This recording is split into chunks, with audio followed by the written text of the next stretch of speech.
Moi, je suis pas, enfin, je suis complètement choqué de ce qui s'est passé, mais d'autre part, je suis pas forcément choqué parce que ça arrive très, très régulièrement en France. Une jeune femme se fait tuer. Bon, voilà, ça arrive, c'est récurrent. On dit que son mari est instable psychologiquement. On dit que c'est un fou. On dit que c'est un alcoolique.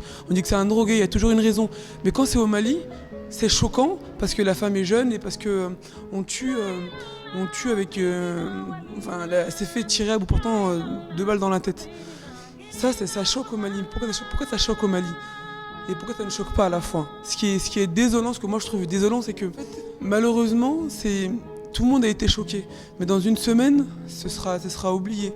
Hier, il y a une manifestation qui a été faite à Bamako pour dénoncer justement les violences faites aux femmes. Mais cette manifestation a été sabotée par un gouvernement. Ce qui est encore plus désolant et ce qui m'énerve moi profondément, c'est que aucune de ces femmes membres du gouvernement ni la première dame a dénoncé ce crime. Personne n'a parlé. Concrètement, on en a strictement rien à foutre. Juste parce que c'est une femme, juste parce que c'est une femme quoi, on s'en fout.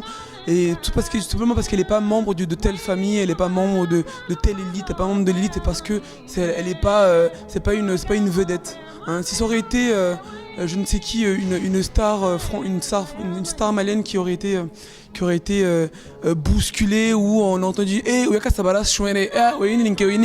à ce moment-là, oui, il y aurait eu une forte polémique, tout le monde aurait parlé que ça à Bamako. Mais comme c'est un simple meurtre d'une femme, c'est pas grave, vous comprenez, c'est pas très grave en soi. Malheureusement, c'est juste un fait divers. Malheureusement pour elle, ce sera dans une semaine, on aura oublié.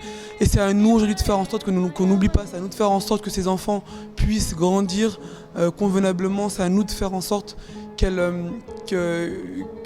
ça ne se reproduise plus, surtout.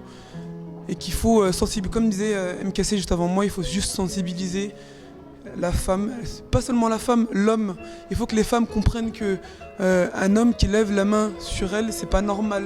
Il faut que les prêcheurs, les grands prêcheurs, les soi-disant prêcheurs du Mali, hein, les fortes têtes du Mali, de l'islam malien, c'est à vous de dénoncer, c'est à vous de dire également, de dire à vos frères que battre une femme n'est pas forcément, c'est pas la sunna, c'est pas Dieu qui a voulu, c'est pas normal, c'est pas une forme d'éducation. On a été éduqué par nos parents, on n'a pas besoin forcément d'être éduqué par encore notre mari, par les coups. Non, il y a d'autres formes d'éducation, il y a d'autres formes d'élévation spirituelle et physique, mais pas seulement les coups. Voilà, pour moi ce ne sont pas des hommes, ce sont des petites prostituées hein, qui essayent tout simplement de se prouver d'être des hommes mais qui ne seront jamais. Que ton âme repose en paix. Voilà.